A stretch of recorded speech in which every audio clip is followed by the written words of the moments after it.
목사인 제가 부끄러운 고백을 하나 하겠습니다. 몇 년 전 저는 헌금을 많이 하시는 분들을 보면서 속으로 이런 생각을 했습니다. 저분은 참 복 받으시겠다. 하나님께서 틀림없이 갑절로 갚아주실 거야. 그런데 그게 제 교만이었습니다. 저는 헌금을 하나님과의 거래로 본 것입니다. 많이 드리면 많이 받고 적게 드리면 적게 받는다는 공식 말입니다. 그게 얼마나 하나님을 모독하는 생각인지 몰랐습니다. 그런데 5년 전 한 권사님이 제게 전화를 하셨습니다. 목소리가 떨리고 계셨습니다. 목사님, 저 죽었다가 살아났어요. 천국에 갔다 왔는데 제가 40년 동안 드린 헌금이. 그분은 박순자 권사님이셨습니다.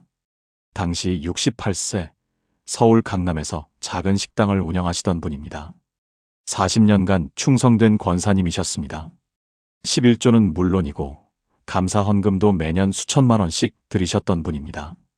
새벽 기도도 한 번도 빠지지 않으셨고 교회 봉사도 누구보다 열심히셨습니다. 그런데 임사체험 중에 천국에서 들은 말씀은 저와 그분, 그리고 우리 모두의 신앙을 뒤흔들어 놓았습니다. 여러분, 혹시 이런 생각 해보신 적 있으신가요? 나는 11조 꼬박꼬박 드리는데 왜 형편이 나아지지 않을까? 저 집사님은 헌금을 많이 하시니까 사업이 잘 되시는구나. 이번에 감사 헌금 많이 하면 하나님이 내 기도 들어주실까? 정말 솔직하게 말씀드립니다. 저도 그랬습니다. 목사인 제가 그런 생각을 했다는 게 부끄럽지만 사실입니다. 그런데 박 권사님의 임사체험 간증을 듣고 나서 깨달았습니다. 우리가 얼마나 헌금을 잘못 이해하고 있었는지를요. 오늘 제가 여러분과 나누고 싶은 이야기는 단순히 헌금을 많이 하라 혹은 적게 하라가 아닙니다. 하나님이 정말로 원하시는 헌금이 무엇인지, 천국에서는 우리의 헌금을 어떻게 보시는지에 대한 것입니다. 박 권사님이 천국에서 들은 7가지 말씀을 통해 우리의 헌금 신앙이 완전히 바뀌게 될 것입니다. 이 이야기는 누군가를 정죄하거나 비판하기 위한 것이 아닙니다. 우리 모두가 하나님 앞에서 진정한 예배자로 서기 위한 것입니다. 그럼 지금부터 박 권사님이 천국에서 들은 놀라운 말씀들을 하나씩 나누겠습니다. 박 권사님은 2019년 11월 15일 교통사고를 당하셨습니다. 신호를 기다리고 계실 때 뒤에서 트럭이 추돌했습니다. 응급실로 실려갔고 심장이 6분간 멈췄습니다. 의사들이 심폐소생술을 했지만 반응이 없었습니다. 바로 그 6분 동안 권사님은 천국을 보셨다고 합니다. 깨어나셨을 때 첫 마디가 이것이었습니다. 내가 40년 동안 잘못 드렸구나. 그리고 며칠 후 병원 침대에서 저에게 전화를 하셨습니다. 목사님, 제가 천국에서 주님을 뵀어요. 정확히는 주님의 음성을 들었어요. 그런데 제가 40년 동안 드린 헌금 중 절반은 주님께 닿지 않았대요. 처음에 저는 이해가 되지 않았습니다. 박 권사님은 40년 동안 한 번도 11조를 거르지 않으셨습니다. 계산해보니 총 헌금액이 약 3억 원이 넘었습니다. 그런데 그 헌금의 절반이 하나님께 닿지 않았다니요? 성경은 이렇게 말씀합니다. 사람은 외모를 보거니와 나 여호와는 중심을 보느니라. 사무엘상 16장 7절. 이 말씀의 배경을 보면 사무엘이 2세의 아들들 중에서 왕을 선택하는 장면입니다. 사무엘은 외모가 출중한 엘리압을 보고 이 사람이 틀림없다고 생각했습니다. 그러나 하나님은 거절하셨습니다. 왜냐하면 하나님은 외모가 아니라 중심, 즉 마음을 보시기 때문입니다. 이것이 헌금에도 똑같이 적용됩니다. 하나님은 헌금 봉투 안의 금액을 보시는 것이 아니라 그 헌금을 드리는 사람의 마음을 보십니다. 박 권사님이 천국에서 들은 말씀은 이것이었습니다. 내가 드린 헌금 중 절반은 내 자랑을 위한 것이었고 사람들에게 보이기 위한 것이었으며 복을 받기 위한 거래였다. 그것은 내게 향기로운 제사가 아니었다. 권사님은 그제야 깨달으셨다고 합니다. 자신이 감사 헌금을 드릴 때마다 마음속으로 이렇게 생각했다는 것을요. 이번에 500만 원 드리니까 하나님이 틀림없이 우리 가게 장사 잘 되게 해주실 거야. 작년에 1천만 원 드렸더니 사업이 잘 됐잖아. 올해는 2천만 원 드려야지. 다른 권사님들도 다 많이 드리는데 나만 적게 드리면 창피하잖아. 여러분, 이런 마음으로 헌금 드려본 적 있으신가요? 저는 있습니다. 목사인 저도 그랬으니까요. 그런데 하나님은 그런 헌금을 받지 않으신다는 것입니다. 박 권사님이 병원에서 회복하신 후 처음 하신 일이 무엇인지 아십니까? 40년 동안 써온 헌금 기록 노트를 모두 불태우셨습니다. 그 노트에는 자신이 언제 얼마를 드렸는지, 그 후에 어떤 일이 있었는지 빼곡히 적혀 있었습니다. 마치 하나님과의 거래 장부처럼 말입니다. 권사님은 눈물로 그 노트를 태우며 이렇게 기도하셨다고 합니다. 하나님, 용서하세요. 제가 주님을 거래의 대상으로 본 것을 용서하세요. 이제부터는 오직 감사함으로만 드리겠습니다. 그 후 6개월 동안 권사님은 헌금을 아예 드리지 않으셨습니다. 많은 분들이 이상하게 여겼습니다. 그렇게 헌금을 많이 하던 분이 왜 갑자기 안 하시나고요. 그런데 권사님은 그 시간 동안 자신의 마음을 정리하고 계셨던 것입니다. 내가 정말 하나님께 감사해서 드리는 건가, 아니면 복 받으려고 드리는 건가?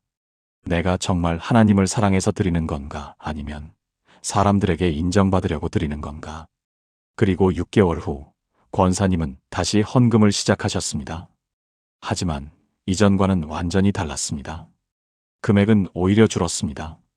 이전에는 월 평균 200만 원씩 드렸는데 이제는 50만 원 정도만 드리십니다.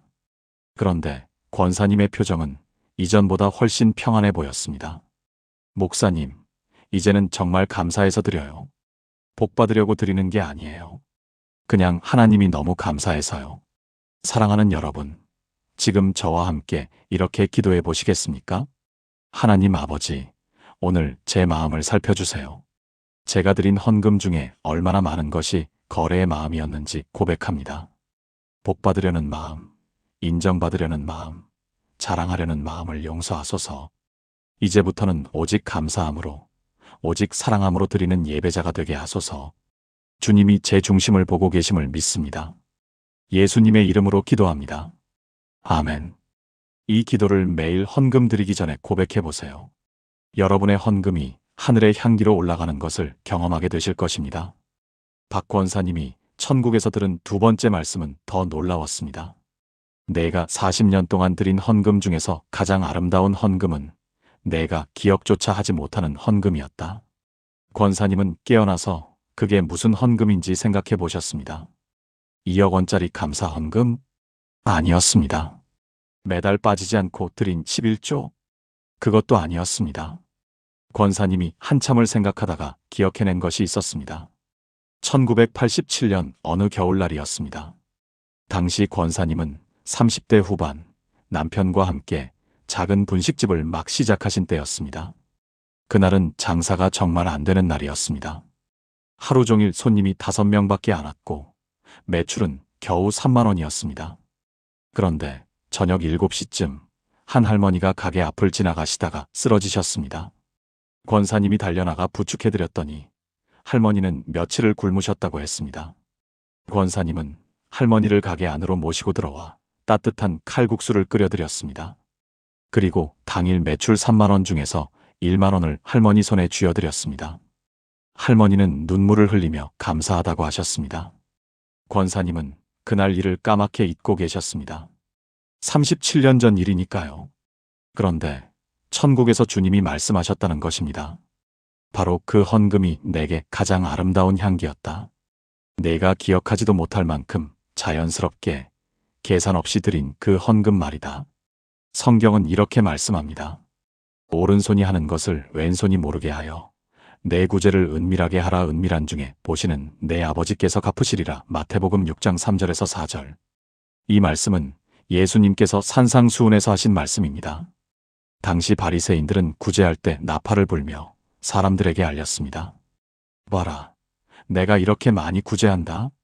그들은 사람들의 칭찬을 받기 위해 구제했습니다. 그러나 예수님은 정반대로 가르치십니다. 오른손이 하는 것을 왼손이 모르게, 즉 자기 자신도 기억하지 못할 만큼 자연스럽게 하라는 것입니다. 왜냐하면 하나님은 은밀한 중에 보시는 분이시기 때문입니다. 박 권사님의 1만 원 헌금이 바로 그런 헌금이었습니다. 헌금이라는 생각조차 하지 않고 드린 헌금이었습니다. 기록해두지도 않았고 누구에게 말하지도 않았으며 자랑하지도 않았습니다. 그냥 불쌍한 할머니를 보고 마음이 움직여서 한 행동이었습니다. 그런데 그것이 하늘에서는 가장 아름다운 헌금으로 기록되어 있었던 것입니다. 권사님은 이 말씀을 듣고 엉엉 우셨다고 합니다. 주님, 제가 얼마나 어리석었는지 모릅니다. 2억을 드리면서 교회 모든 사람이 알게 하고 목사님께 보고하고 제 마음속으로도 나 참 잘했다고 생각했는데 정작 주님이 기뻐하신 건 제가 기억도 못하는 1만 원이었다니요. 여러분, 우리가 드린 헌금 중에 우리가 기억하지 못하는 헌금이 얼마나 됩니까? 아마 거의 없을 것입니다. 우리는 우리가 드린 헌금을 정확히 기억합니다. 언제, 얼마를, 어떤 명목으로 드렸는지 말입니다. 특히 큰 금액일수록 더 또렷이 기억하지 않습니까? 그런데 하나님은 우리가 잊어버린 헌금을 더 기억하고 계신다는 것입니다. 저도 이 이야기를 듣고 제 삶을 돌아보았습니다. 그리고 하나 기억이 났습니다. 10년 전쯤 새벽 기도를 마치고 나오는데 한 청년이 교회 계단에 앉아 있었습니다. 다가가 보니 전날 밤을 노숙한 것 같았습니다. 이 이야기를 들어보니 집이 부산인데 서울에서 면접을 보러 왔다가 지갑을 잃어버렸다고 했습니다. 저는 주머니에 있던 5만 원을 그 청년에게 주며 밥 먹고 부산까지 가라고 했습니다. 그리고 그 일을 까맣게 잊고 있었습니다. 그런데 박 권사님 이야기를 듣고 문득 그 청년이 생각났습니다. 그때 저는 헌금이라는 생각도 하지 않았습니다. 그냥 안타까워서 도와준 것뿐이었습니다. 혹시 그것도 하나님께서 기억하고 계실까요? 저는 믿습니다. 분명히 기억하고 계실 것입니다. 왜냐하면 하나님은 우리가 기억하지 못하는 선행까지 다 보고 계시는 분이시기 때문입니다.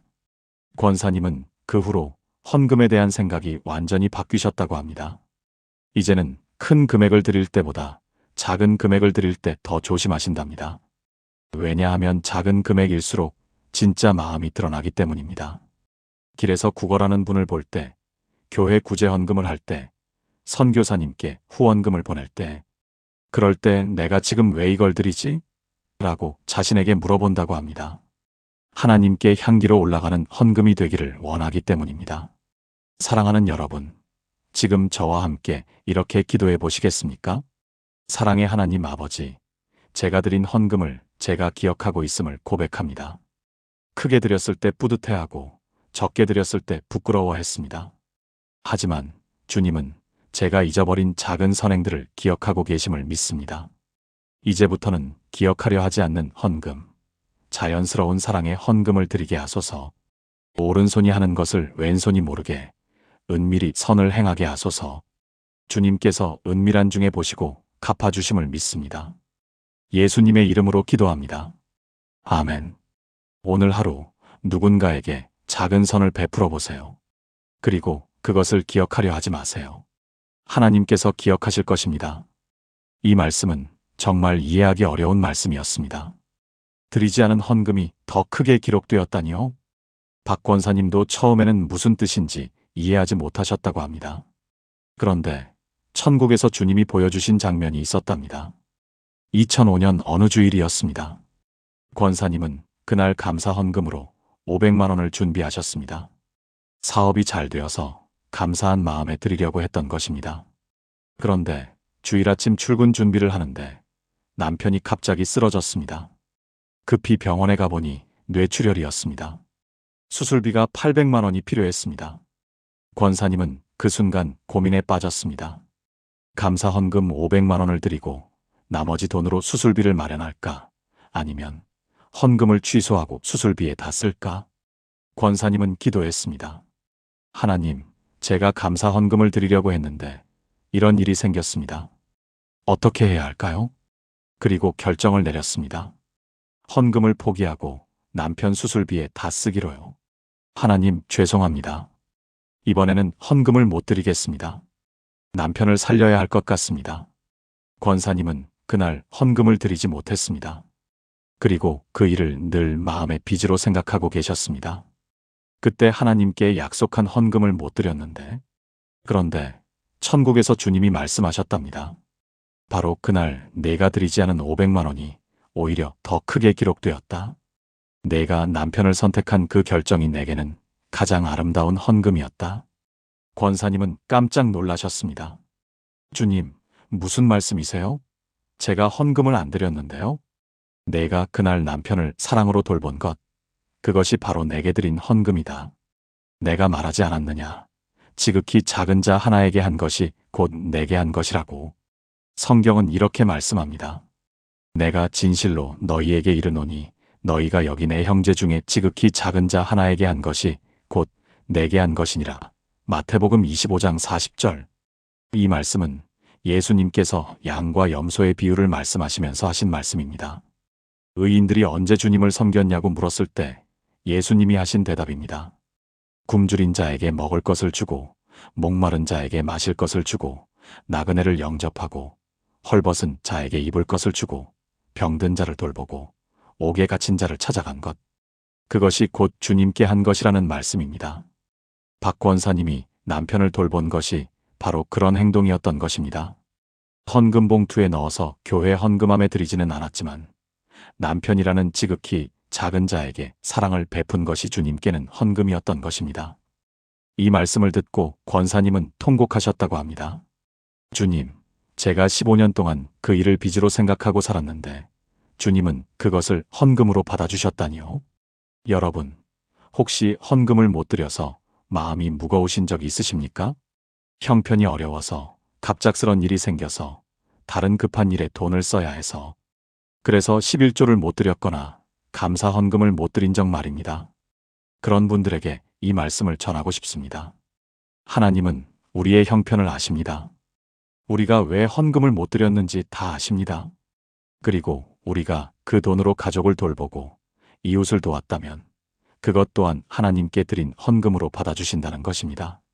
물론 이 말씀이 11조를 안 드려도 된다는 뜻은 아닙니다. 하나님께 드리는 헌금은 분명히 중요합니다. 그러나 하나님은 우리의 형편과 상황을 헤아리시는 분이십니다. 그리고 우리가 사랑으로 행한 모든 것을 헌금으로 받아주시는 분이십니다. 박 권사님은 그 후로 헌금에 대한 부담감이 완전히 사라지셨다고 합니다. 이제는 드릴 수 있을 때 감사함으로 드리고 드릴 수 없을 때는 가족과 이웃을 더 사랑하기로 결심하셨답니다. 그리고 놀라운 일이 일어났습니다. 그렇게 부담 없이 헌금 생활을 하시니 오히려 헌금이 더 즐거워지셨다는 것입니다. 아, 오늘은 교회에 헌금할 수 있구나. 감사하다.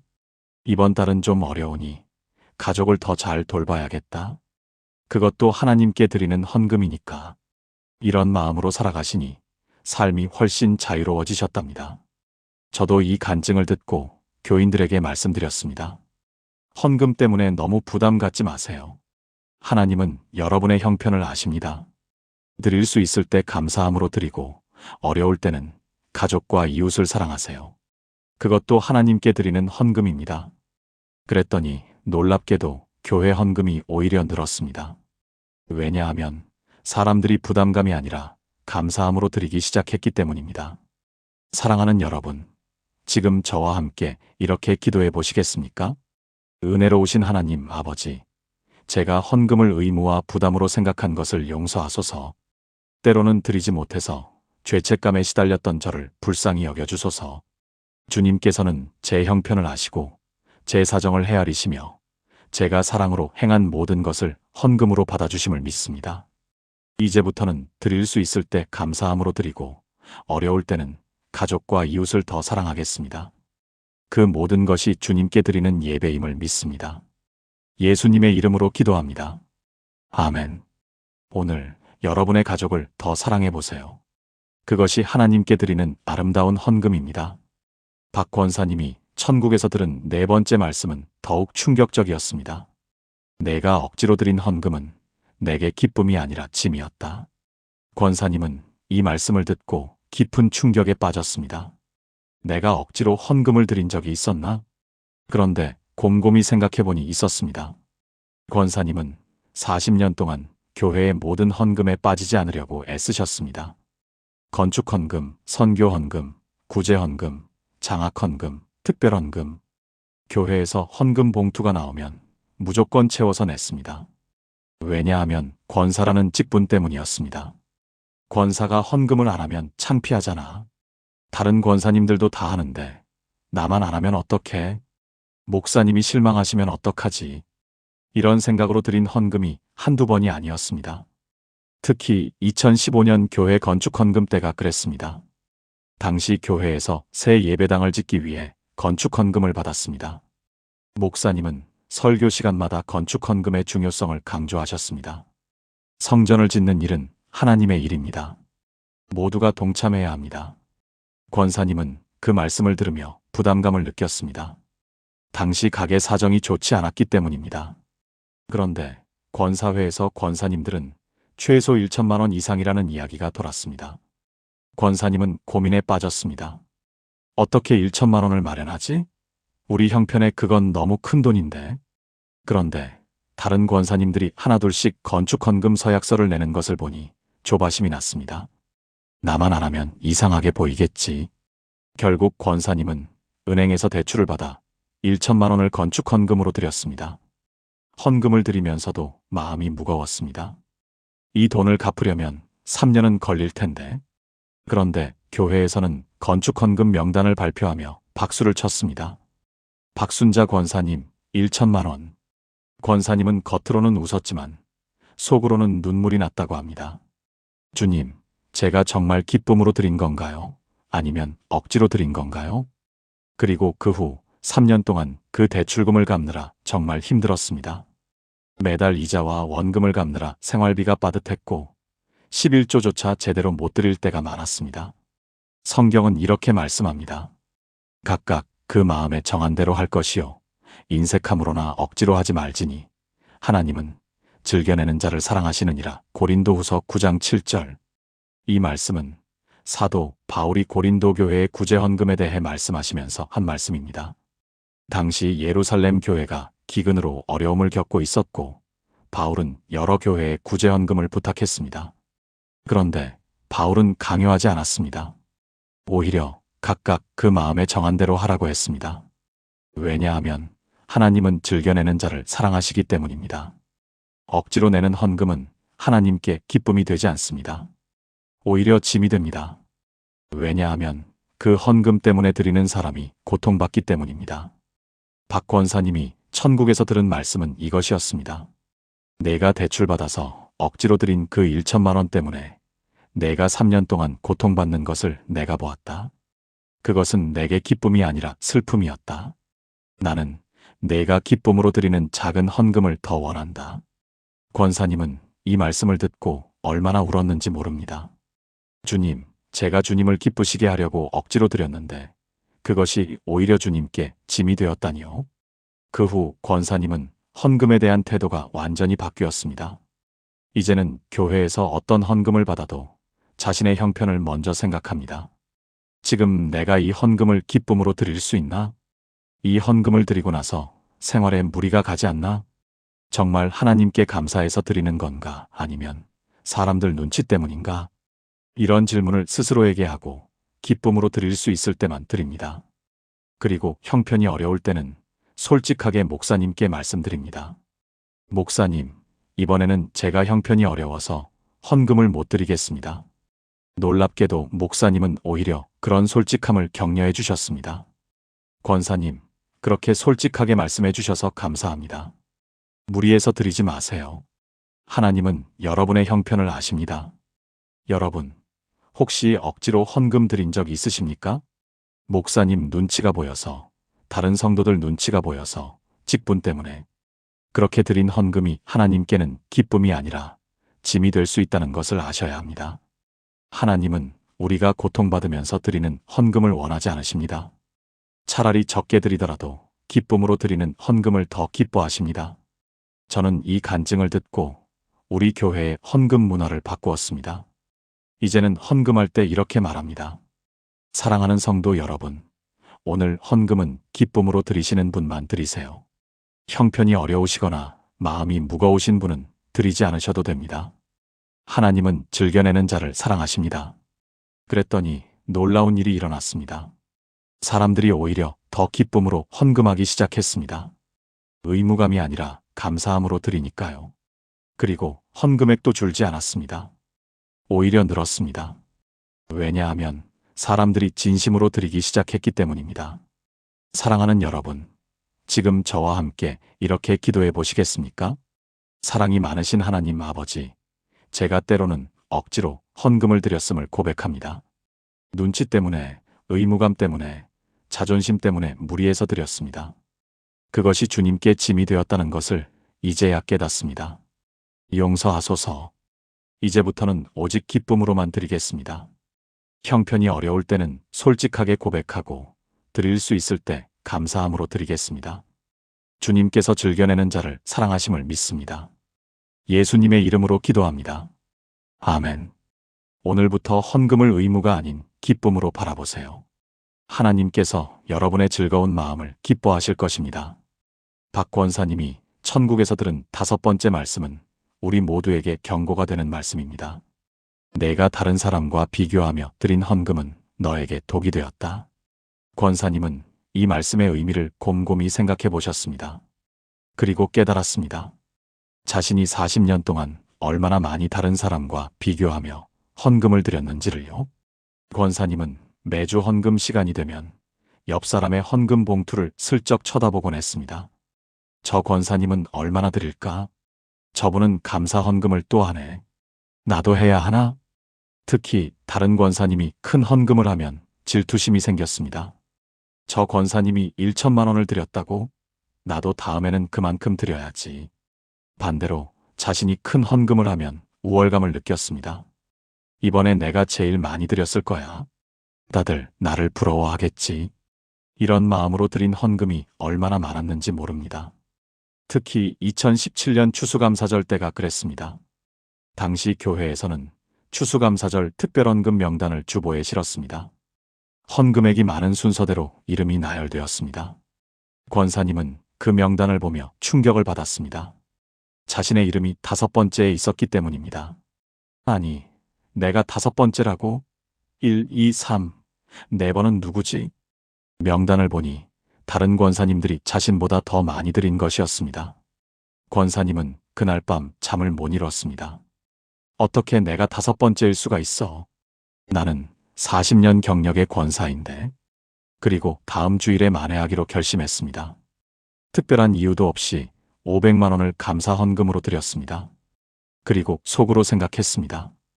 이제 내가 1등이겠지.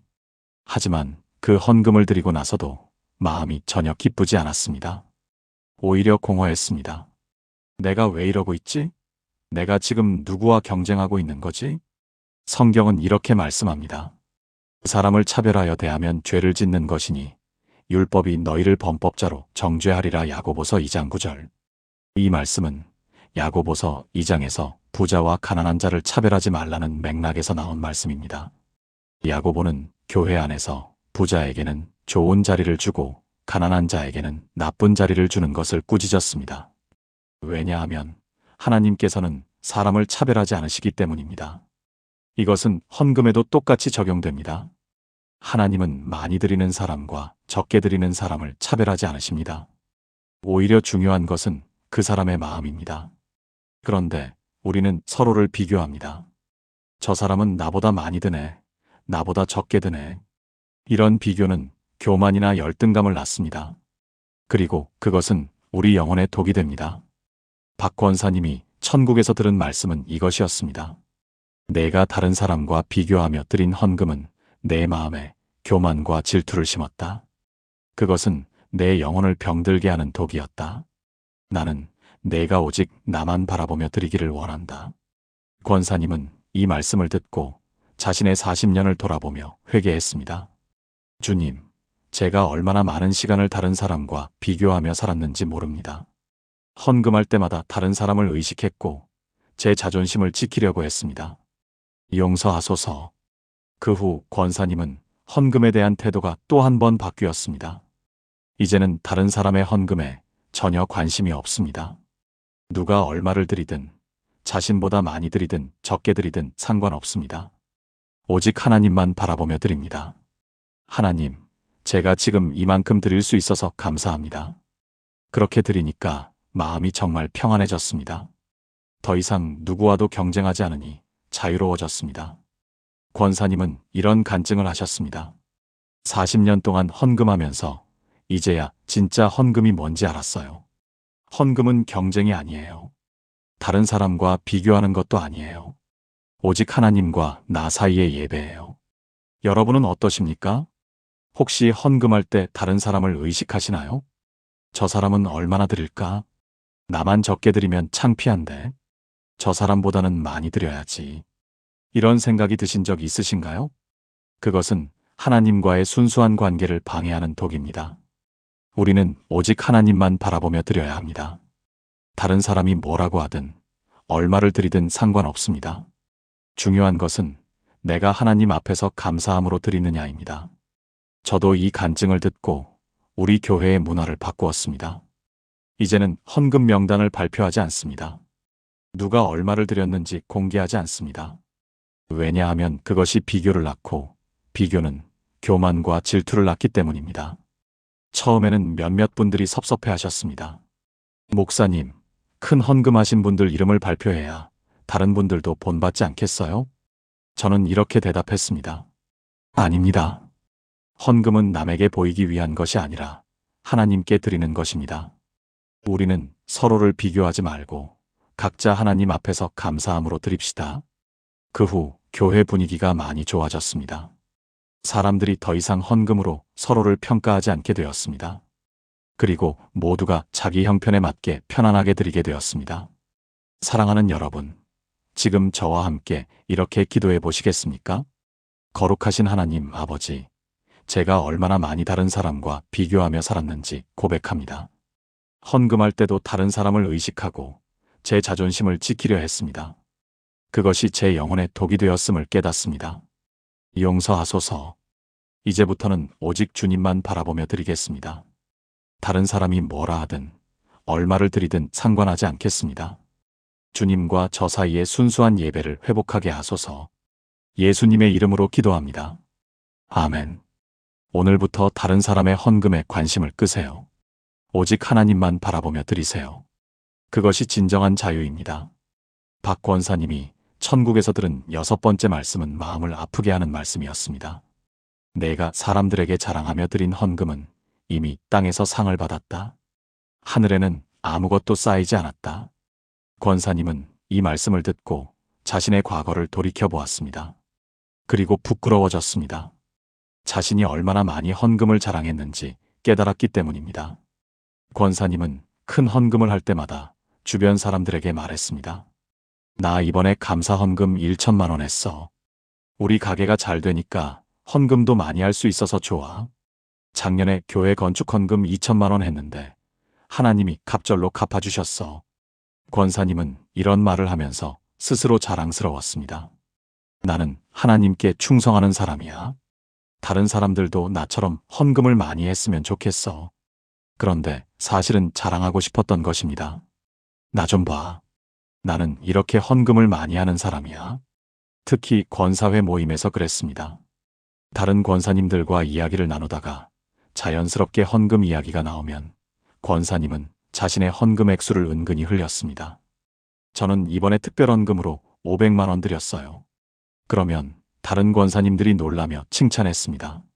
와, 대단하세요. 우리는 그렇게 못 드리는데. 권사님은 그 칭찬을 들으며 기분이 좋았습니다. 역시 내가 헌금을 많이 하니까 사람들이 인정해주네.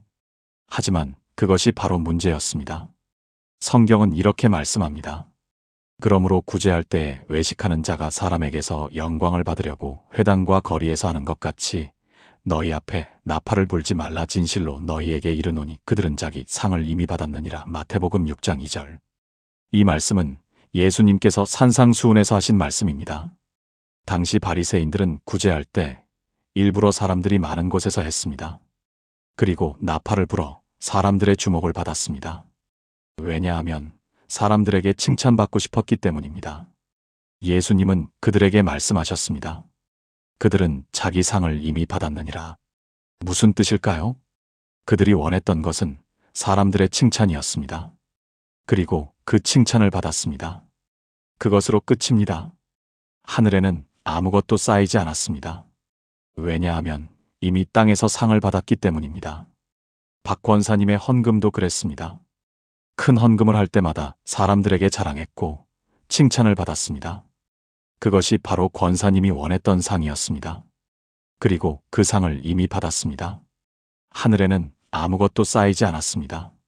권사님은 천국에서 이 말씀을 들었을 때 얼마나 후회했는지 모릅니다.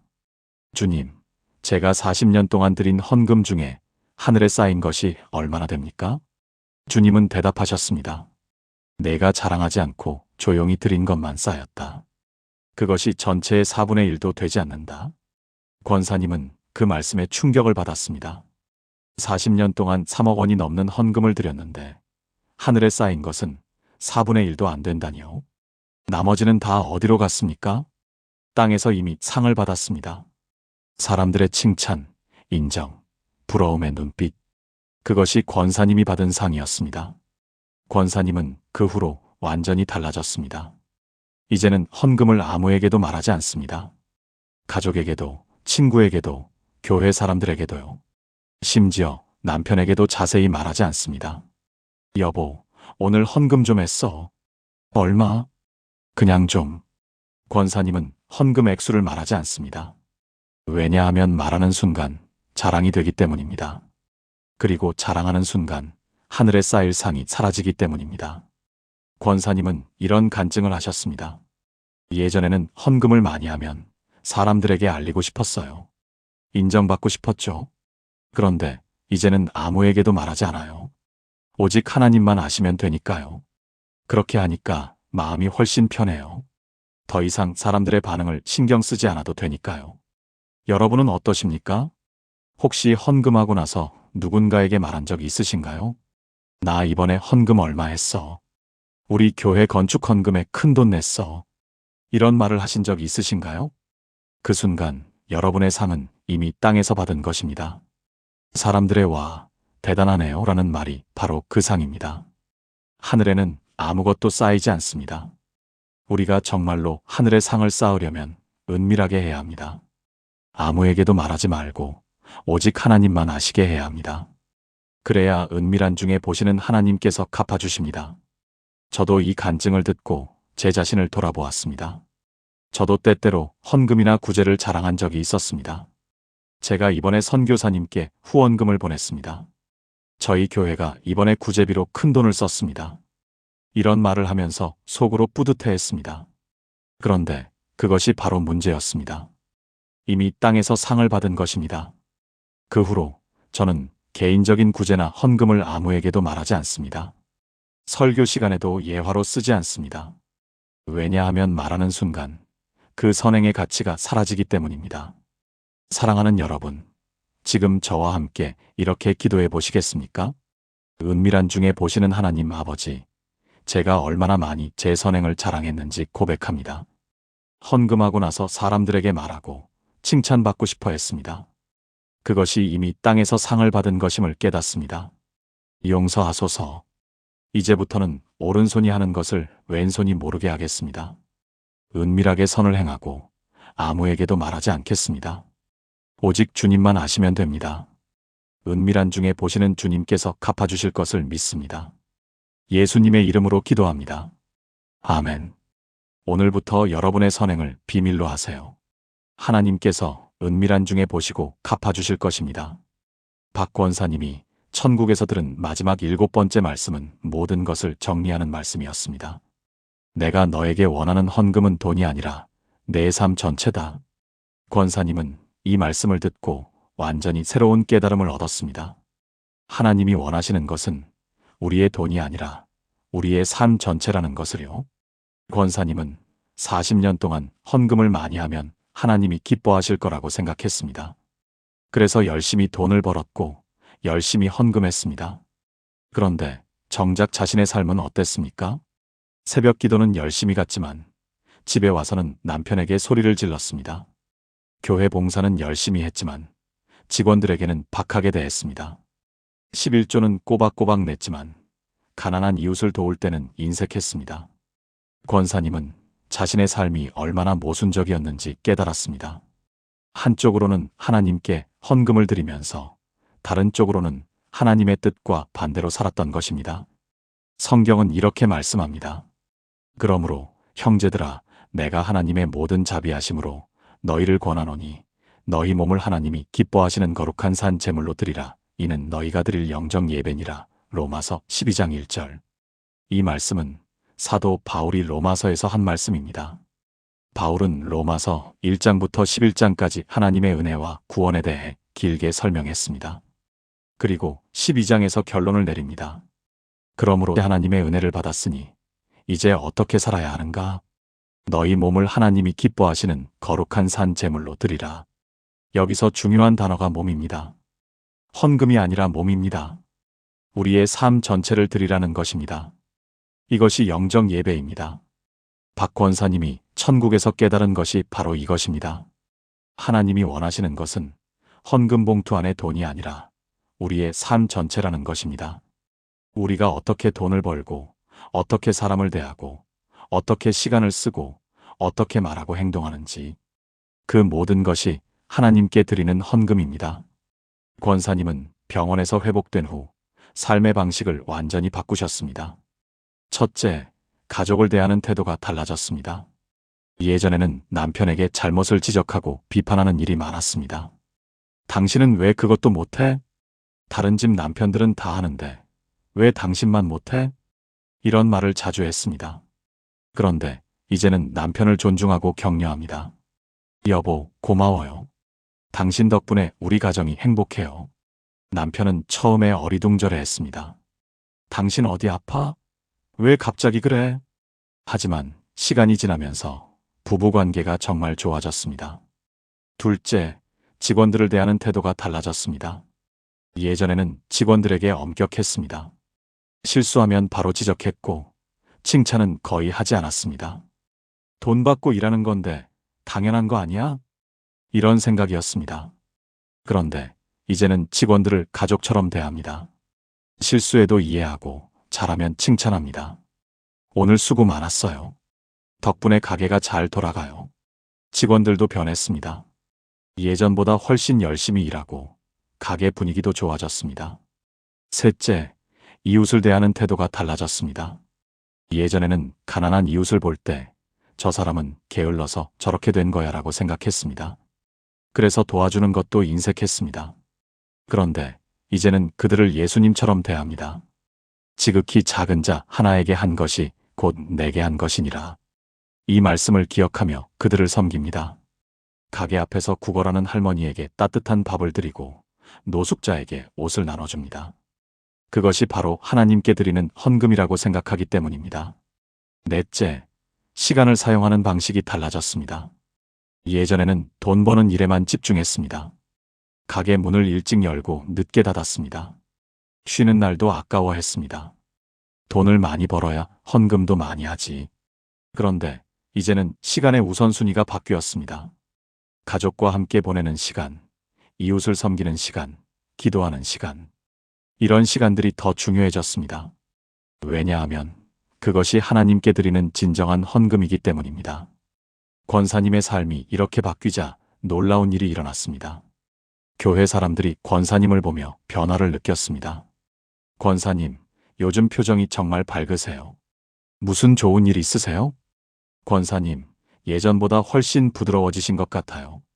권사님의 가게도 더 잘 되기 시작했습니다. 헌금은 예전보다 줄었지만 수입은 오히려 늘었습니다. 왜냐하면 직원들이 더 열심히 일하고 손님들도 더 많이 찾아왔기 때문입니다. 사람들이 권사님의 가게에서 따뜻함을 느꼈기 때문입니다. 권사님은 이렇게 간증하셨습니다.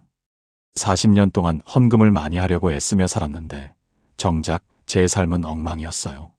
그런데 임사체험 후에 깨달았어요.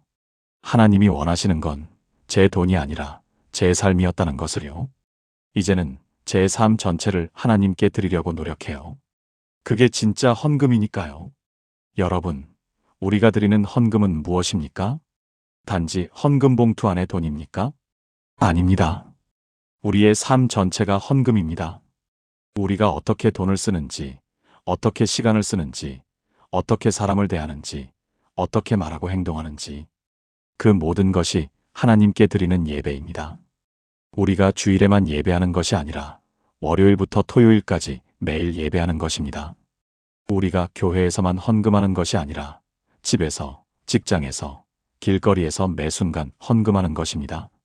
그것이 바로 로마서 12장 1절이 말하는 영적 예배입니다. 우리 몸을, 우리 삶 전체를 거룩한 산 제물로 드리는 것입니다. 사랑하는 여러분, 지금 저와 함께 이렇게 기도해 보시겠습니까? 거룩하신 하나님 아버지, 제가 얼마나 오랫동안 잘못 생각하고 살았는지 고백합니다. 주님께서 원하시는 것이 제 돈인 줄 알았습니다. 하지만 주님이 원하시는 것은 제 삶 전체였습니다. 제 가정에서의 모습, 제 직장에서의 태도, 제 이웃을 대하는 방식, 제 시간 사용, 제 말과 행동 모든 것이 주님께 드리는 헌금임을 이제 깨닫습니다. 이제부터는 제 삶 전체를 주님께 드리겠습니다. 매일매일을 예배로, 매 순간을 헌금으로 살아가겠습니다. 제 몸을 거룩한 산 제물로 드립니다. 이것이 제가 드릴 영적 예배임을 믿습니다. 예수님의 이름으로 기도합니다. 아멘. 오늘부터 여러분의 삶 전체를 하나님께 드리세요. 그것이 진정한 헌금입니다. 지금까지 나눈 7가지 말씀을 하나의 기도로 드리겠습니다. 함께 기도하시겠습니까? 전능하신 하나님 아버지, 오늘 이 시간 박순자 권사님의 임사체험을 통해 주신 7가지 놀라운 깨달음을 감사드립니다. 제 중심을 보시는 주님, 제가 기억하지 못하는 작은 선행을 기억하시는 주님, 제가 드리지 않은 헌금도 받아주시는 주님, 억지로 드리는 헌금을 원하지 않으시는 주님, 비교하는 마음을 꾸짖으시는 주님, 자랑하는 헌금을 거절하시는 주님, 제 삶 전체를 원하시는 주님을 찬양합니다. 저는 고백합니다. 40년, 30년, 혹은 그보다 짧거나 긴 시간 동안 제가 얼마나 많이 헌금을 잘못 이해하고 있었는지를 고백합니다. 헌금을 거래로 생각하고, 자랑하고, 비교하고, 억지로 드렸습니다. 용서하소서. 이제부터는 오직 감사함으로, 기쁨으로, 은밀하게 제 삶 전체를 드리겠습니다. 헌금 봉투 안에 돈뿐만 아니라 제 가정에서의 모습, 직장에서의 태도, 이웃을 대하는 방식, 모든 것을 주님께 거룩한 산 제물로 드립니다. 제 몸을, 제 시간을, 제 재능을, 제 사랑을, 제 삶 전체를 주님께 드립니다. 이것이 제가 드릴 영적 예배임을 믿습니다. 주님께서 은밀한 중에 보시고 하늘의 상으로 쌓아주시며 영원토록 기억하실 것을 믿습니다. 살아계신 예수 그리스도의 이름으로 기도합니다. 아멘. 사랑하는 여러분, 오늘 우리는 박순자 권사님의 놀라운 임사체험 간증을 통해 하나님이 진정으로 원하시는 헌금이 무엇인지 배웠습니다. 간단히 정리해 보겠습니다. 첫째, 하나님은 우리의 중심을 보십니다. 금액이 아니라 마음을 보십니다. 둘째, 하나님은 우리가 기억하지 못하는 작은 선행을 더 기억하십니다. 자랑하지 않고 은밀하게 한 선행이 하늘에 가장 아름답게 기록됩니다. 셋째, 하나님은 우리가 드리지 못한 헌금도 이해하십니다. 오히려 그 돈으로 가족과 이웃을 사랑한다면 그것도 헌금으로 받아주십니다. 넷째, 하나님은 억지로 드리는 헌금을 원하지 않으십니다. 기쁨으로 드리는 작은 헌금이 억지로 드리는 큰 헌금보다 귀합니다. 다섯째, 하나님은 우리가 다른 사람과 비교하는 것을 원하지 않으십니다. 오직 하나님과의 순수한 관계 안에서 드리기를 원하십니다. 여섯째, 하나님은 자랑하며 드리는 헌금을 받지 않으십니다. 이미 땅에서 상을 받았기 때문입니다. 일곱째, 하나님이 진정으로 원하시는 것은 우리의 돈이 아니라 삶 전체입니다. 우리 몸을 거룩한 산 제물로 드리는 것이 영적 예배입니다. 여러분, 오늘 이 말씀이 마음에 닿으셨나요? 혹시 여러분도 헌금에 대해 잘못 생각하고 계셨나요? 거래로, 자랑거리로, 비교 대상으로 생각하셨나요? 오늘이 바로 그 생각을 바꿀 수 있는 날입니다. 이제부터는 헌금을 의무가 아닌 예배로, 부담이 아닌 기쁨으로, 거래가 아닌 사랑의 표현으로 바라보시기 바랍니다. 그리고 무엇보다 여러분의 삶 전체를 하나님께 드리시기 바랍니다. 여러분이 가정에서 가족을 사랑하는 것, 직장에서 정직하게 일하는 것, 이웃을 섬기는 것, 그 모든 것이 하나님께 드리는 헌금입니다. 오늘 이 말씀에 아멘 하시는 분들은 댓글로 아멘, 제 삶을 드립니다 라고 남겨주세요. 그리고 이 영상이 도움이 되셨다면 좋아요 버튼을 눌러주시고 더 많은 분들이 이 은혜를 받을 수 있도록 공유해 주시기 바랍니다. 여러분의 삶이 하나님께 향기로운 제사가 되기를 축복합니다. 하나님의 은혜와 평강이 여러분과 여러분의 가정에 늘 함께 하시기를 기도합니다. 감사합니다.